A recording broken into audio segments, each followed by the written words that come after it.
Yesu ashimwe mwene data unkurikiye. Uyu ni Mwalimu Valens kandi wongeye kugaruka kukugezaho inyigisho ihindura ubuzima bwawe. Wagiye ukunda kumva ijambo ryagiye rikunda gusubirwamo cyane inshuro nyinshi, ijambo rivuga ngo gukura mu mwuka. Ndatekereza ko iri jambo atari ubwa mbere uryumvise, ntago ari nge wa mbere uryumvanye. Ijambo gukura mu mwuka ryagiye rikunda kuvugwa cyane, ariko wowe ukumva utabyitayeho, ukumva ntacyo bikubwiye, ukavuga uti asi ibyo byo gukura mu mwuka ubundi bimaze iki, bizanyungura iki?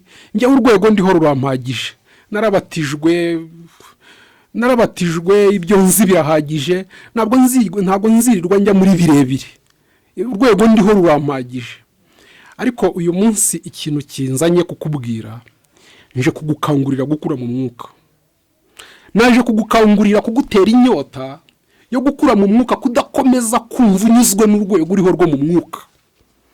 Kuko gukura mu mwuka bifite umumaro munini ku muntu. Ni ukuvuga ngo iyo umuntu arimo akura mu mwuka hari ibyo yunguka. Ni ukuvuga ngo nuhitamo kuguma kuri urwo rwego uriho rwo mu mwuka, hari ibintu byinshi cyane uzahomba. Kuko ni ukuvuga ngo buri rwego rwo mu mwuka rugira ibyarwo. Iyo ugumye ku rwego uriho, ni ukuvuga ngo uzakomeza kubona iby'urwego uriho, ariko nuzamuka ugakura mu mwuka uzabona iby'urwego rwisumbuye urwuriho uyu munsi. Rero uyu munsi nje kukuganiriza ku bijyanye n'inyungu zo gukura mu mwuka. Uyu munsi gukura mu mwuka bifite inyungu nyinshi, zirarenga 10 ni nyinshi cyane. Ariko uyu munsi reka tuganire wenda ku nyungu 8 zo gukura mu mwuka. Ndakubwira ku 8 gusa nubwo nzi ko zirenga 8. Inyungu ya mbere yo gukura mu mwuka ni kubijyanye n'imigisha Imana itanga. Wenda mbere yuko natangira kuvuga ibi bintu by'inyungu, ndashaka kugira ngo nkubwire akantu kamwe. Imana ikangurira abantu gukura mu mwuka, ntabwo ari ugupfa kubivuga gusa, nuko nayo ibizi icyo bizungura nyirabyo. None se no mu buzima busanzwe ntabwo mubizi? Ntabwo uzi ko iyo ubyaye umwana nawe ubwawe uba wifuza ko akura? Ese wumva wifuza ko umwana yaguma, uba wifuza ko ibyaye umwana yaguma ari uruhinja? Ntuba wifuza ko akura se? None se ntabwo uzi ko umwana wawe uko agenda akura hari ibyo agenda yunguka? Ntabwo uzi se ko umwana mutoya w'uruhinja n'umwana ukuze ibyo babona ni bimwe, biratandukanye. Burya rero no mu mwuka niko bimeze, nuko abantu batabimenye. Rero ngiye kukubwira inyungu 8 zo gukura mu mwuka, unkurikire. Turagendana n'ibyanditswe ko nababwiye ko ibintu byose nzajya mbabwira, nzajya nishingikiriza ku byanditswe. Rero unkurikire neza. Ndabizi ko hari abantu bajya batinya wenda kureba ibi byigisho kuri YouTube bavuga ngo megabyte zacu zidashira. Nababwiye ko hari uburyo umuntu yakoresha message ya MTN twagiye dukunda kuyohereza cyane kugira ngo abantu bajya kubakoresha uburyo buhendutse bwa nijoro. Ubwo ibyo ngibyo uzabimenya, ariko reka twiganirire. Satani ntazakuriganya ngo akubwire ngo ariko izo megabyte zawe zirashira. Reka nkubwire amafaranga uzatanga kuri megabyte kugira ngo urebe ibyigisho, inyungu uzakura muri izi nyigisho ziruta kure cyane amafaranga uzatanga. Niyo mpamvu nagukangurira niyo byagusaba kubyuka nijoro, kuko ikintu kizahindura ubuzima bwawe ugomba kugihigaho kiri hose. Niyo cyaba kiri saa 9 z'ijoro ugomba kugisanga saa 9 z'ijoro. Niyo cyaba kiri saa 6 z'ijoro ugomba kugisanga saa 6 z'ijoro. Upfa kuba gusa waramaze kumenya ko kizahindura ubuzima bwawe. Izo nyungu rero turazitangiye zo gukura mu mwuka. Inyungu ya mbere ni kubijyanye n'imigisha, kuko hari ibintu byiza Imana itanga, hari imigisha Imana itanga ku bantu bayo. Kubijyanye n'imigisha, buri rwego rwo mu mwuka rugira imigisha yarwo. Buriya urwego uriho rwo mu mwuka hari ibintu Imana iguha kubera urwego uriho rwo mu mwuka, hari ibyo ubona. Ariko hari iyindi migisha yo ku rwego rwisumbuye urwuriho. Ni ukuvuga ngo iyo migisha ntushobora kuyibona. Ni ukuvuga ngo ntushobora kubona imigisha yo ku rwego rwo mu mwuka rwisumbuye urwuriho uyu munsi. Ariko uko ugenda ukura mu mwuka niko Imana igenda ikurekurura imigisha bitewe n'urwego rwo mu mwuka ugezeho. Kuko hari ibintu Imana idashobora kuguhukira umwana mu mwuka. nk'uko no mu buzima busanzwe niba warabyaye ufite abana cyangwa se birashoboka ko utaranabyara ariko wabonye ababyeyi babyaye, ni ukuvuga ngo iyo umwana akiri mutoya hari ibintu baba badashobora kumuha akiri umwana. Iyo umwana akiri mutoya nibo bamuha bombo, bakamuha shikarete, bakamuha ibipopi, tutwo tundi tunezeza abana nyine. Ariko iyo amaze gukura baba bashobora kumugurira igare, bakamugurira moto, ndetse n'imodoka ubishoboye wayimugurira amaze kugera ku rwego rwo kuyitwara kubera urwego agezeho. Ni ukuvuga ngo umwana ukiri muto hari ibyo utamuha kubera ko birenze urwego rwe. No mu mwuka niko bimeze buriya, hari imigisha Imana idashobora kuguha ukiri umwana mu mwuka. Imigisha igendana n'urwego rwo mu mwuka umuntu agezeho. Dusomye muri Matayo 15:26 niho uze kuhasoma ibi byanditswe nababwiye ngo mujye mubyandika ahantu. Matayo 15:26 batubwira umudamu wegereye Yesu ari kumusaba igitangaza cyo gukira indwara. Yesu aramubwira ngo sinshobora gufata ibiryo by'abana ngo mbijugunyire imbwa. Bivuga ngo yaraje gusaba ibyo kurya by'abana, yarataragera no ku rwego rwo kuba umwana, aza gusaba ibiryo by'abana. Yesu aravuga ngo sinshobora gufata ibiryo by'abana ngo mbijugunyire imbwa. Ndagira ngo wumve ko buri rwego rwo mu mwuka rugira imigisha yarwo, ngo sinafata ibiryo by'abana ngo mbijugunyire imbwa. Matayo 15:26 uraza kuhasoma. Impamvu wenda nahise mpasoma, ndagira ngo dukoreshe igihe neza, ibyanditswe uraza kuhisomera. Matayo 15:26 niho batubwira ibyo nkubwiye. Iki ni cyambere kijyanye n'imigisha, urabyumvise. Noneho tujye ku nyungu ya kabiri. Inyungu ya mbere turayibonye ko hari imigisha udashobora kubona kubera urwego rwo mu mwuka uriho, ariko uko uzagenda ukura mu mwuka niko Imana izagenda irushaho kugusunikira iyindi migisha itashobora kuguhukira umwana. Kabiri ni kubijyanye ni uzi ko Imana ivugisha abantu, Imana iganira n'umuntu ikagira ibyo imubwira. Kubijyanye no kuvugana n'Imana nabyo rero, iyo umuntu akiri umwana mu mwuka hari ibintu Imana ibidashobora kumubwira. Burya Imana ivugana nawe nuko utabizi, niba unavugana n'Imana cyangwa se n'abandi bose ivugana nabo, buriya Imana ivugana n'umuntu bitewe n'urwego rwo mu mwuka agezeho. Ushaka kuvuga uti ni ukuvuga se ko bakiri abana mu mwuka bitabavugisha? Irabavugisha, ariko hari ibintu idashobora kubabwira. Ni ukuvuga ngo iyo ukiri umwana mu mwuka hari ibintu Imana idashobora kukubwira bitewe n'urwego uriho. Nuko no mu buzima busanzwe umubyeyi yavugana n'umwana w'uruhinja, burya hari ibintu aba adashobora kumubwira kuko ari uruhinja, ariko iyo amaze gukura yagiye kuvugana n'uwo mwana avugana nawe iby'abakuru. Iyo umubyeyi avugana n'umwana w'uruhinja avugana nawe iby'impinja nyine, ariko iyo arimo kuvugana n'umwana we mukuru avugana nawe iby'abakuru. No mu mwuka niko bimeze. Iyo Imana ivugana n'umwana mu mwuka imubwira ibyo ku rwego rwo hasi, ariko iyo Imana ivugana n'umuntu umaze gukura mu mwuka ivugana nawe ibyo ku rwego rwo hejuru bitewe n'urwego ariho. Muri Wakorino wa mbere 3:1 baratubwira ukuntu Paulo hari abantu yavuganaga nabo, ariko arababwira ngo ndavugana namwe nk'impinja zo mu mwuka. Wumvise ngo simvugana namwe, ntabwo mvugana namwe nk'abakuze, ndavugana namwe nk'impinja. Ni ukuvuga ngo n'Imana ivugana n'umuntu niko bigenda, ivugana n'umuntu bitewe n'urwego ariho rwo mu mwuka. Ibyo umubwira biterwa n'urwego ariho. Mu Kubara 12:6 wenda ho reka tuhasome. Mu Kubara, mu gitabo cyo mu Kubara 16, mu Kubara 12:6 ndagira ngo muhasome mwumve uko havuga. Haravuga ngo arababwira ati nimwumve amagambo yanjye, niba muri mwe hazaba mu muhanuzi, mwiyerekwa niho Uwiteka nzamwimenyeshereza, mu nzozi niho nzavuganira nawe. Umugaragu wanjye Mose siko ameze, akiranuka mu rugo rwanjye hose. Wowe tujya twivuganira n'akanwa kacu meruye, atari mu migani, kandi ishusho y'Uwiteka ajya yibona. Nuko niki cyabatinyuye kunegura umugaragu wanjye Mose. Ndashaka kugira ngo wumve ko uko Imana yavuganaga na Mose siko yavuganaga n'abandi bahanuzi. ni ukuvuga ngo igihe Imana yavuganaga n'abandi bahanuzi byacaga mu migani, mu iyerekwa, mu nzozi, ariko yagera kuri Mose, Imana ivuga ko Mose we yavuganaga n'Imana nk'uko umuntu avugana n'undi, ariko byagera ku bandi Imana igakoresha amayerekwa, imigani, inzozi. Ndagira ngo wumve ko uko Imana ivugana n'umuntu biterwa n'urwego rwo mu mwuka ariho. Buriya hari ibintu Imana idashobora kukubwira ukiri kuri urwo rwego rwo mu mwuka, ariko uko uzajya ugenda ukura mu mwuka, Imana izatangira kukwizerera, kukubwira ibindi bintu itashoboraga kukubwira ukiri mutoya. Imana izatangira kukwiyereka mu bundi buryo burenze uko yakwiyereka gukira umwana.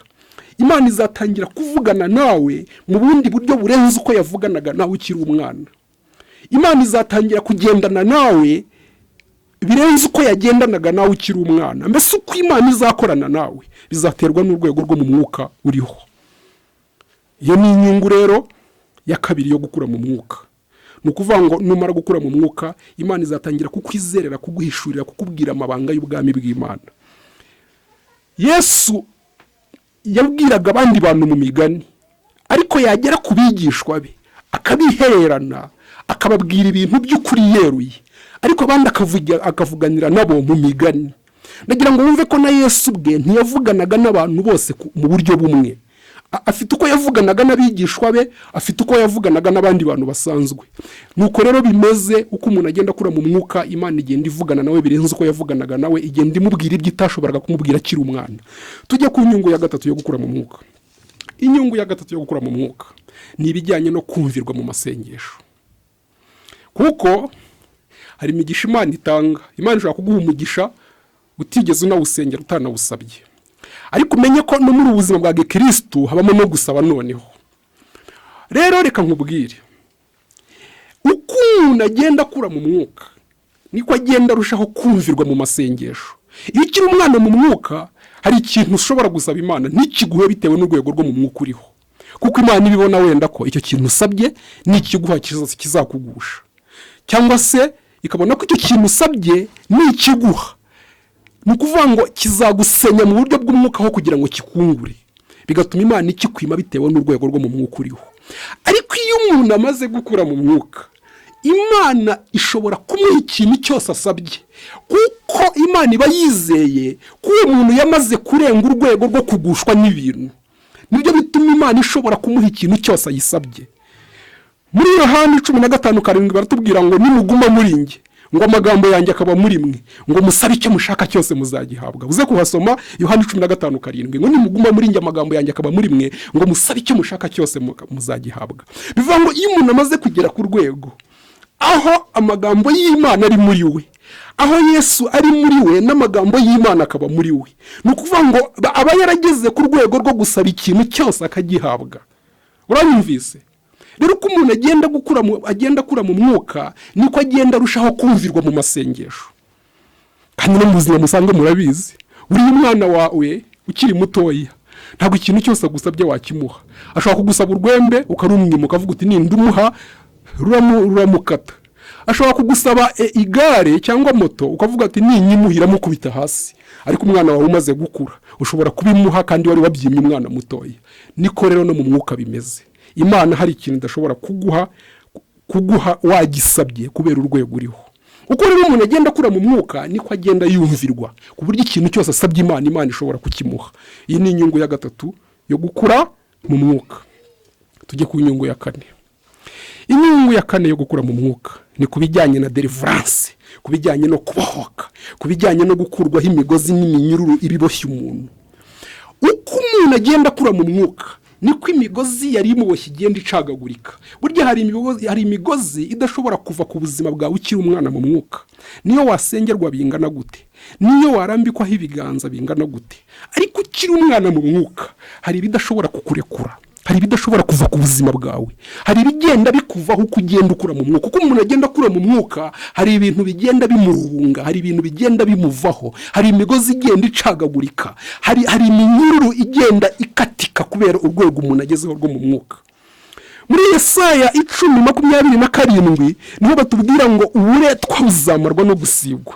wumvise Yesaya 10:27 batubwira ko uburetwa buzamarwa no gusigwa, ngo uwo munsi umutwaro baguhekesheje uzakuva, ngo uwo munsi umutwaro baguhekesha uzakuva ku bitugu, kandi uzakurwa no ku buretwa bagushyizeho, ngo uburetwa buzamarwa no gusigwa. Utaragera ku rwego rwo gusigwa, hari uburetwa budashobora kukuvaho, ngo ariko ngo uburetwa buzamarwa no gusigwa.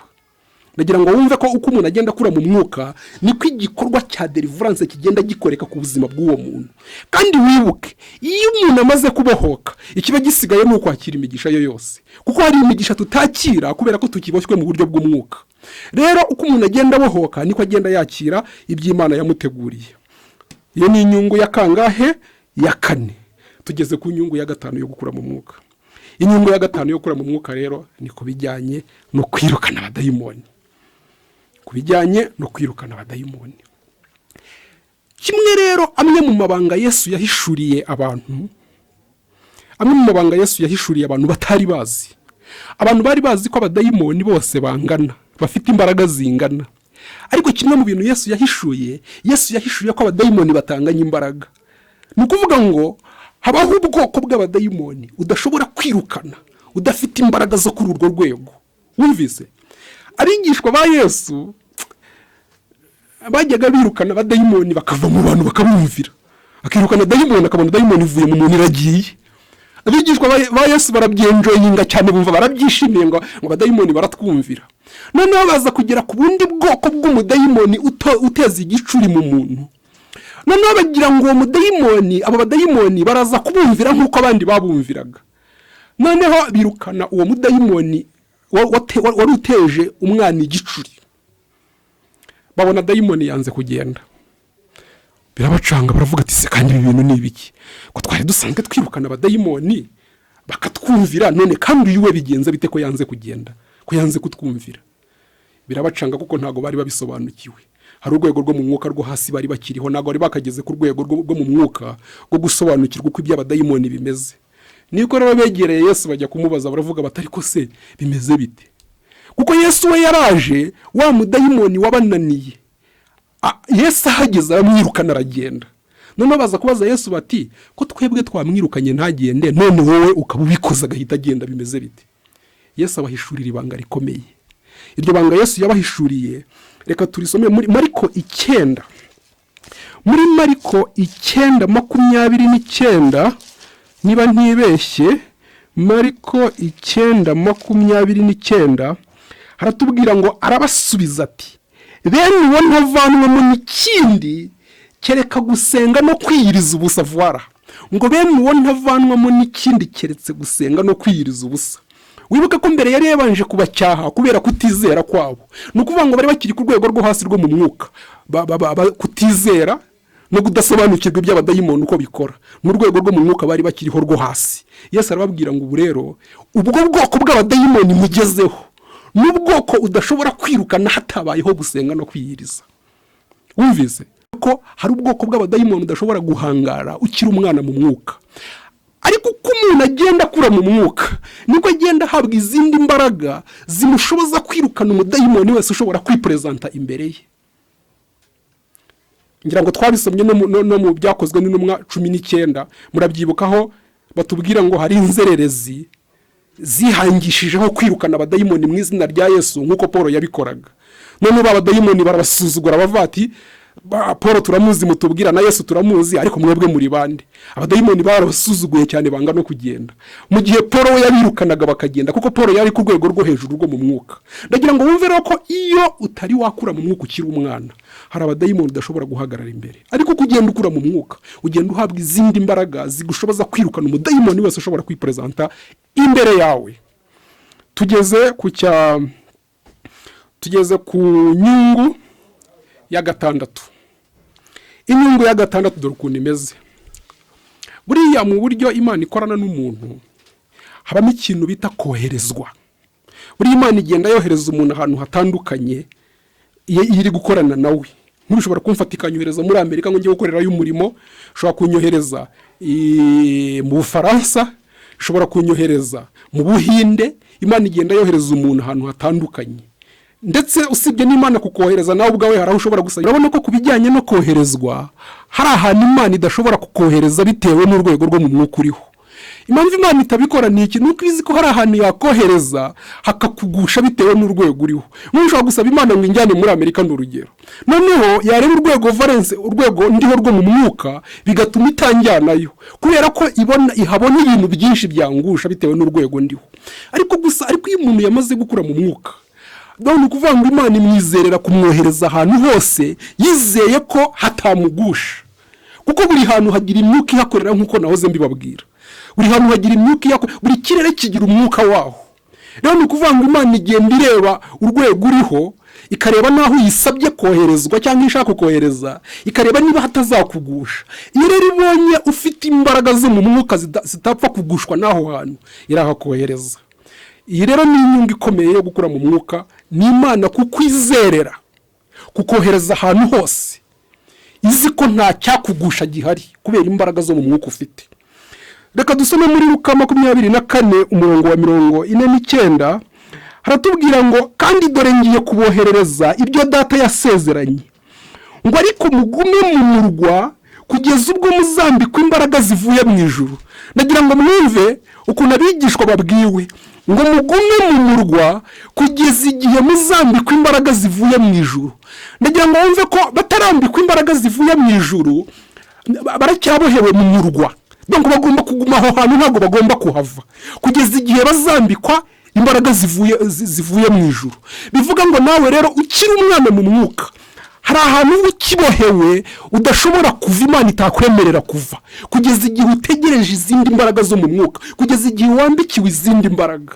Ariko iyo umaze kwakira izo mbaraga, iyo umaze gukura ugeze ku rwego rushimishije rwo mu mwuka, Imana ikwizerera kugira gute? Kukohereza ahantu hose wayisaba kujya, cyangwa se nayo yakwifuza kukohereza, kubera ko ibibona ko udashobora kugushwa n'aho hantu kubera urwego buriho rwo mu mwuka.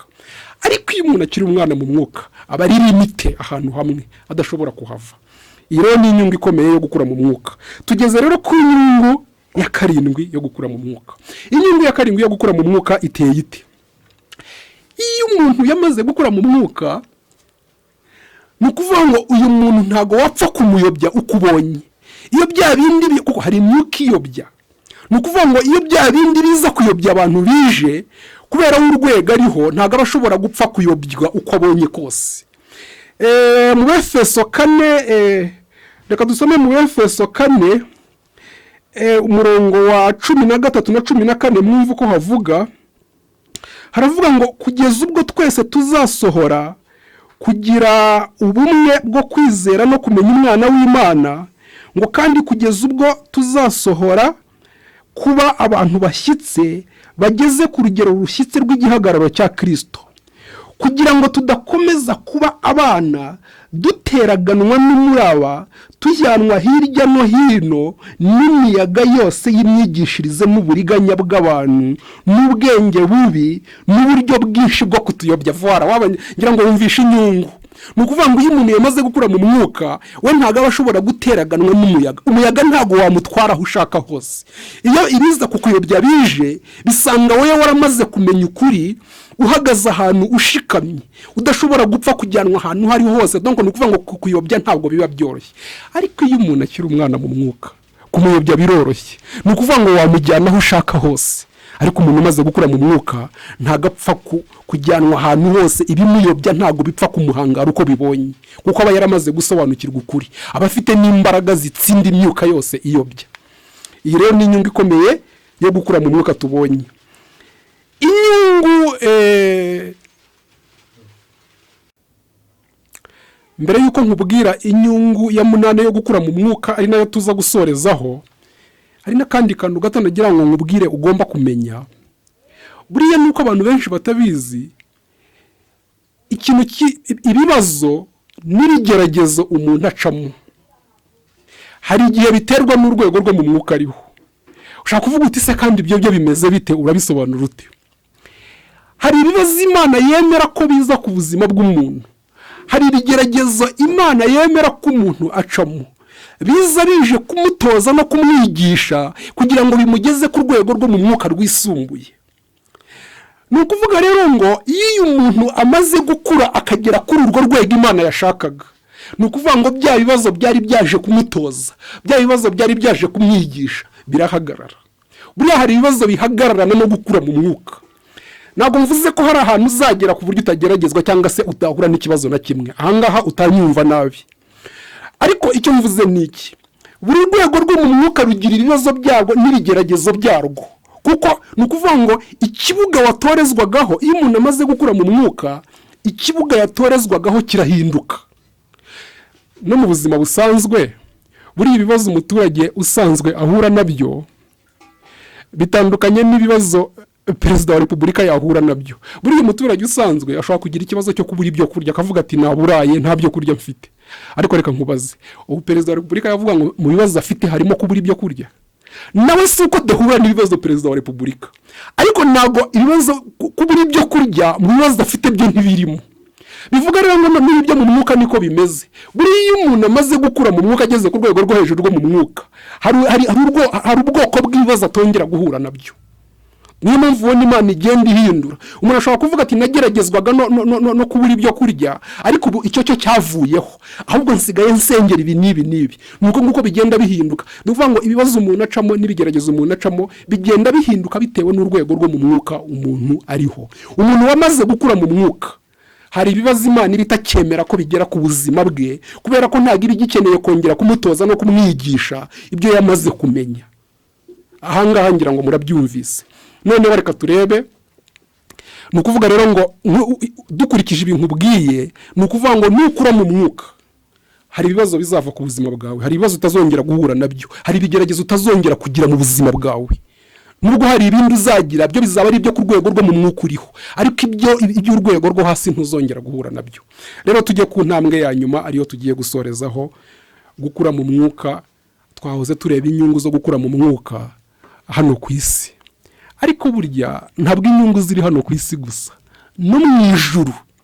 Bibiliya tubwira muri Daniyeli 12:3 ngo bahinduriye benshi kuba bakiranutsi, ngo bazaka nk'inyenyeri. Ndagira ngo wumve, iyo umuntu yamaze gukura mu mwuka, hari imbaraga Imana imusukamo. Za mbaraga akazikoresha, akagira ibikorwa byinshi akora byagura ubwami bw'Imana.